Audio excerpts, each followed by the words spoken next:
Hello, everyone. Welcome back to another author interview with the Order of the Bookish. I'm Xander Phanes. My pronouns are they, them. And today I am with Jessie. Jessie, would you like to introduce yourself? Hi everyone, my name's Jessie. Pronouns she, her. It's great to be here.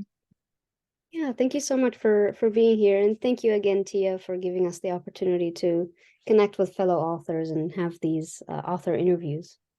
So this is our first time for me and Jessie, our first time meeting, and it's always really exciting to kind of meet other fellow authors and especially indie authors because it does get kind of isolating sometimes. So I guess I wanted just to ask you to first tell us a little bit about yourself, you in general or as an author.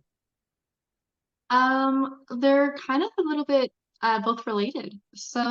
I am from Quebec, so I'm bilingual English, French, and I've always had a huge passion for the wildlife and the outdoors. I'm kind of known my friend group for um, being a bit of a hikeaholic where there's one year where I hiked over 52 different trails. I love camping, experiencing new places, and I went on and I got a degree in environmental and wildlife management. And then a few years ago, I got this amazing contract with the Quebec government to essentially we're doing a study for chronic wasting disease in cervids, so deer, moose, caribou, and at hunting stations, when the hunters come to register, we take the organic sample and we send them to the labs. And it was during this contract with the government that I actually started writing because it ended up being a lot of just sitting around twiddling your thumbs waiting for hunters to come by. And instead of doing absolutely nothing, I figured, how about I start writing? And I mean, when you're there 12 hours a day, 7 days a week, it ended up producing quite a text. And by the end of the contract, I decided, why not finish this and go all the way? That's awesome. Thank you so much for sharing. And I'm so grateful we were able to connect because I'm also such a an outdoors person. I love nature. I love animals so much. And I always when I grow up one day, when I grow up, um I'm in my 20s, but when I grow up one day, I want to kind of partake um in a reforestation effort, and I kind of want to volunteer at a wolf conservation center because I love wolves so much. Um, Yeah. Thank you so much for sharing, and that sounds like it's a really kind of um like when you have this an enriching experience where you have this time for yourself and you're kind of dedicating it to dedicating that energy into a creative kind of space. Absolutely. And I love that I was able to, while I was in the midst of starting off my career in the wildlife sector, I was able to also incorporate that into my book because my book has a lot of heavy themes of Mhm. wildlife within it. I use a lot of descriptors and whatnot for the trees and the forests and the wildlife, and it's really cool hearing people give me feedback about that. Oh my God, Jessie, I feel like I'm there when I read it. And that's really great because that's my goal. Yeah, that's wonderful. And that's actually the second question that I wanted to ask, if you could tell us a little bit more about your book. Absolutely. So my book is a young adult fantasy, contemporary fantasy. That is, it actually takes place in Canada for our fellow Canadians. Timmins, so Northern Ontario, to be more specific. And the story revolves around 17-year-old Emma Davis, who she has spent her entire life on the run from an organization because she was born gifted with powers. And in this contemporary world, anyone born with powers, their life is essentially dictated for them. They're taken from their families as soon as their powers manifest, and they're sent to an institute to train and to essentially serve the world, which on its own is a great initiative, sure, but having that lack of freedom is not something that a lot of people agree with. So when Emma is 17, her mother, who is her last parent, is dying of cancer, and the mom takes it upon herself to call the institute for Emma so that Emma does not continue the rest of her life on the run alone. And it is to Emma's great surprise that at the institute that she was so begrudging to go to, that she ended up coming across some wonderful people. It's the first place that she was able to be herself. She didn't have to hide that she had powers because she was no longer on the run. She can just be herself in the open among people like her, and she ends up making these friends that end up becoming somewhat of a second family to her. Now, this world, while there are people born gifted with powers, which is considered to be a blessing, there are also people cursed and animals that are cursed. And this is the curse comes from demons as opposed to the gifts that come from angels. And so um, it is considered treason just to be born with a curse. So anyone cursed, animal or human, is immediately sentenced to death. And Emma comes across her very first cursed human while at the institute. And this is where the story begins to unravel a bit more, where instead of this monster that the cursed human supposedly is, he ends up protecting her. And Emma and her friends must, from here, begin making the choice of are they going to listen to the rules of the Institute? Are they going to follow their beliefs? And what are the consequences that arise from that? Those are such compelling themes. Oh my goodness. You kind of had me really like on the edge of my seat, and um I'm so I'm so fascinated by these kind of some of the themes that I have in my stories are exile. I have a lot of exile in my stories. Somehow it sort of is a common thread between all of my stories, and um I kind of see some of the some themes like that in what you've shared, and of kind of being on the run.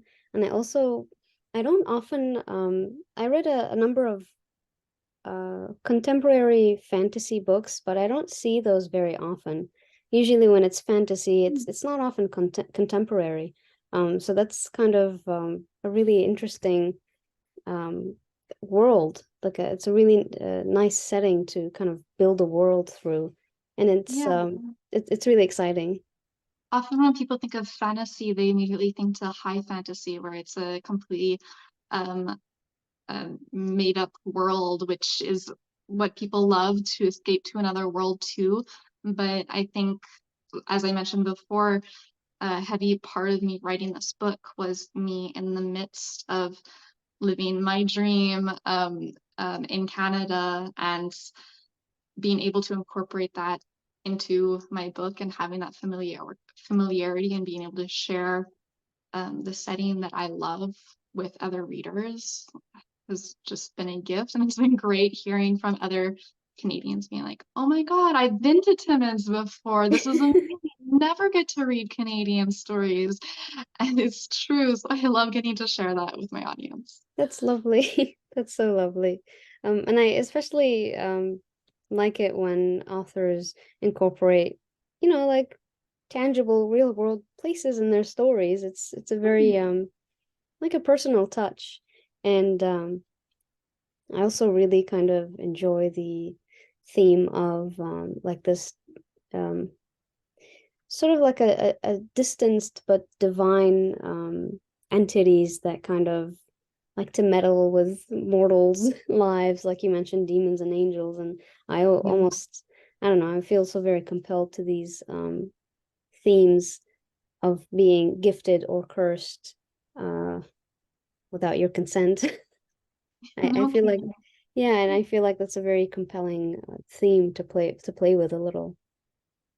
Absolutely. I really look forward to going a lot further into depth about these themes in my next book. So right now I only have the first book, Frost and Shadows, that is published. I'm working on the second one right now. It's all planned out. I can't wait to share it with everyone.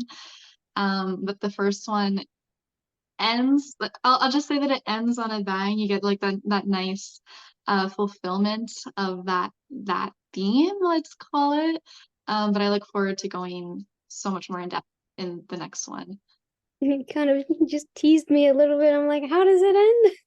I'm really excited for it actually. And it really sounds like a fun and compelling story. And I was wondering if you have any. So for me, I'm a huge plotter. Like I like to plot and plan and stuff, but I'm trying my best to like just write from the seat of my pants and be a pantser for just a little bit, you know. Um, Yeah. so I'm wondering if Um, you have it planned out. so that's the funny thing. My first book, the one that's already published, was completely pantsed. And for the audience that doesn't know these terms, pants is essentially you just wing it. Essentially, you have nothing Yeah. pre-planned normally, and that's how I wrote my first book. It just came to me, and like, of course, we went through developmental editing, like all books, but that's how I did my first one. And then for my second book, NaNoWriMo came around, National November Writing Month. National Novel Writing Month, yeah. There we go. That one. And I passed my first book. I achieved the goal of 50,000 words in 1 month. But even though I really did like what I wrote of those 50,000 words for the second book, I wasn't absolutely head over heels falling in love with it, which is I'm a Mm, bit of a perfectionist. So I scrapped it, and now the second book is all plotted out, and I'm even more excited for it now. Um, and there are a lot of people out there that say like don't scrap it, like it'll work out, you'll fix it all in your editing phase. But I'm really someone who like if you don't love it, make it something that you absolutely love. yeah. And I'm big on that. But the main one of the main advices that you will hear also is uh do not edit as you're writing your first draft.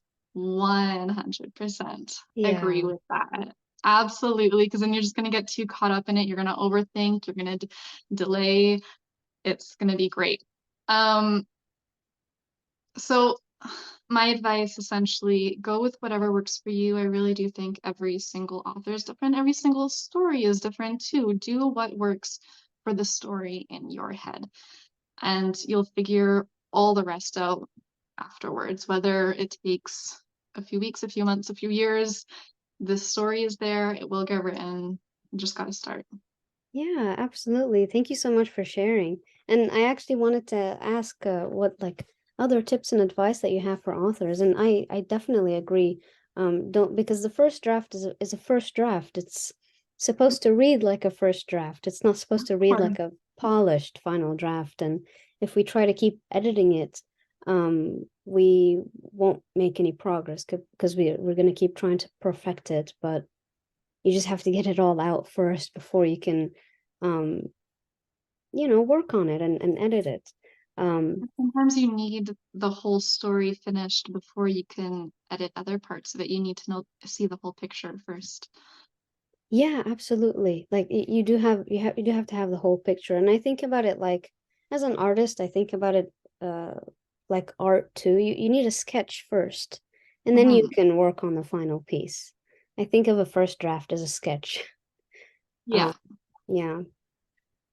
I completely agree. That's a great way to describe it, actually. I couldn't say it better myself. Yeah, Yeah, and I'm wondering if you have any other like tips and tricks for especially for indie authors and upcoming authors.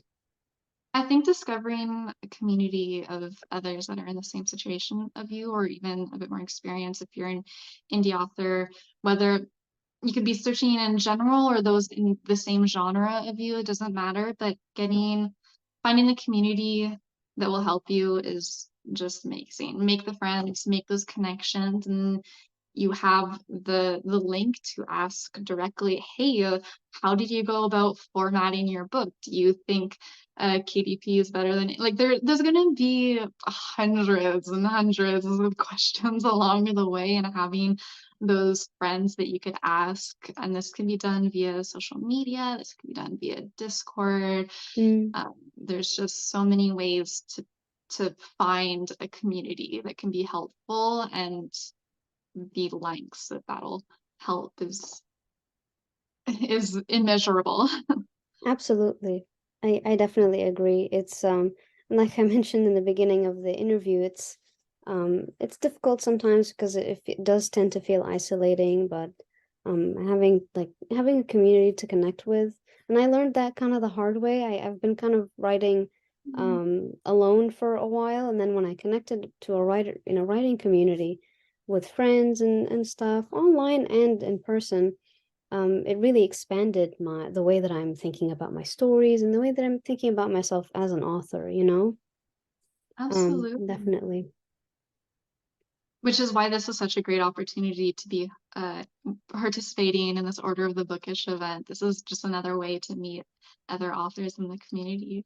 Yeah, absolutely. And what a lovely way to kind of conclude the interview. And I definitely want to once again thank you so much, Tia, for providing us this opportunity to, like connect and interview each other in a very like low-key and chill kind of way and connect with fellow authors. It means the world to me, and I'm sure it means the world to everyone.